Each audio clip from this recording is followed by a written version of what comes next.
Après 6 mois de travail, dernier coup de pinceau sur cette œuvre de près de 3 mètres de haut, signée Mustapha Zoufri. L'artiste a trouvé une manière très personnelle pour ne pas oublier les 32 personnes décédées lors des attentats de Bruxelles. Avec des mots en arabe entrelacés, il crée un langage abstrait, une bougie grandeur nature qui symbolise le vivre ensemble et l'esprit de tolérance. Ce sont des mots mais qui sont devenus vraiment illisibles.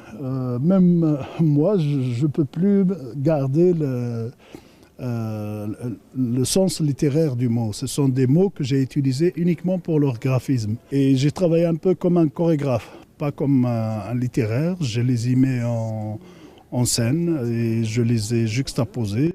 Mustapha Zoufri veut ainsi que ce monument véhicule un langage universel, porteur d'espoir. Une idée qui lui est venue dans sa commune de Molenbeek lors d'une cérémonie d'hommage aux victimes des attentats du 22 mars.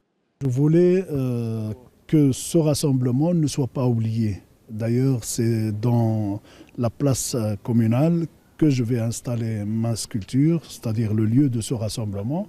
Et c'est pour cette unité, pour ce vivre ensemble, pour cette lutte commune contre l'intégrisme, le terrorisme et l'obscurantisme que j'essaye d'allumer justement cette bougie. Un obscurantisme, comme il l'appelle, que l'artiste a côtoyé en travaillant dans un centre de jeunes à Molenbeek, tout en restant positif sur l'avenir de la jeunesse. Je suis président d'un centre de jeunes où j'ai par ailleurs travaillé pendant des années. Je suis enseignant. Je suis parent aussi d'un jeune d'un certain âge. Et je suis comme tous les parents choqués, mais ça concerne une toute petite minorité.